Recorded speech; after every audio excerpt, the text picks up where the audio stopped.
আসসালামু আলাইকুম everyone. So আমি এই প্যাকেটটা ঠিক 4 দিন আগে পাইছি ফ্রেগওয়েভ থেকে। তো আমি অর্ডার করেছিলাম। সো এটা আনবক্সিং করে এটার ইনিশিয়াল আমার কাছে কেমন লাগলো জিনিসটা আপনাদেরকে জানাবো। সো এটা আনবক্স করে ফেলি।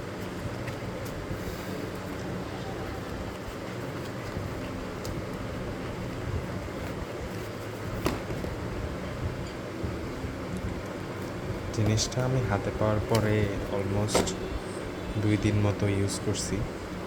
তো জুস লেভেল যদি দেখাই একটু কমছে।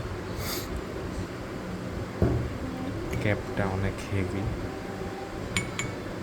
মেটাল মনে হলো, ভিতরে প্লাস্টিক আপার বডি কি ইউজ করা হয়েছে আই ডোন্ট নো। অ্যাটোমাইজারটা ভালোই, মোটামুটি প্রেশার ফিল করা যায়। সো স্প্রে করার পরপরই যেটা পাবেন সেটা হচ্ছে একটা স্ট্রং সিনথেটিক উদের ব্লেন্ড।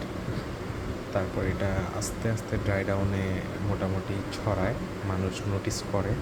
অ্যান্ড হ্যাঁ, একটু রয়্যাল সেন্ট টাইপের কাছে লাগছে আমার, লাইক পাঞ্জাবির সাথে ওয়্যার করার মতো জিনিস এটা। মানুষের বিরক্ত লাগবে না, প্রাইস অনুযায়ী ঠিক আছে। অলমোস্ট 2000 থেকে 2200 টাকার মধ্যে I think it's totally worth it.